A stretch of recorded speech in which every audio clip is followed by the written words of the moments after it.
Loïc Hervé, quel bilan faites-vous de cette réforme qui donc vient d'être adoptée dans l'hémicycle du Sénat dans un climat plutôt constructif, hein? C'est d'ailleurs ce qu'a salué le ministre Olivier Dussopt. Oui, nous arrivons au terme de 15 jours de travail au Sénat. Nous avons apporté un certain nombre de modifications et nous avons aussi consolidé la rédaction de l'Assemblée nationale, consolidé un certain nombre de positions du gouvernement. Pour nous, c'est un texte important qui permet de doter notre pays d'une fonction publique digne de l'époque qui est la nôtre.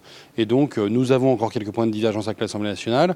Et d'ici une semaine, nous avons maintenant la préparation de la commission mixte paritaire qui devrait se réunir la semaine prochaine et qui nous permettra, je l'espère, de trouver un accord avec nos collègues députés. Est-ce que c'est un texte qui introduit le ver dans le fruit, pour reprendre bien les propos d'Éliane Assassi, la présidente du groupe communiste? Elle dit « c'est encore plus insidieux que d'en finir directement avec le statut des fonctionnaires, mais on y va, on va vers là ». Croire que cette loi revient suffisamment sur le statut de la fonction publique pour remettre en cause même l'existence de statut est totalement excessif. On assouplit avec le recours accru au contractuel. Avec qui sont nécessaires pour s'adapter à une jeunesse qui veut avoir une carrière plus fluide, pour s'adapter aussi à des besoins des employeurs publics qui ont besoin de recourir plus souvent aux contrats et de recourir à des contrats de droit public, CDD, CDI.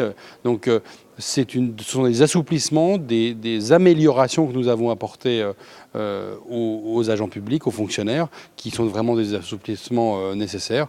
Et donc nous allons dans le même sens que le gouvernement. Vous avez bon espoir d'arriver à un accord en commission mixte paritaire?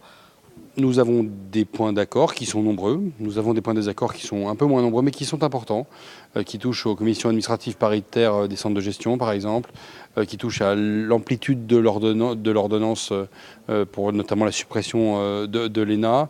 Il y a différents points sur lesquels on a besoin de revoir les députés et j'espère qu'on arrivera à un accord.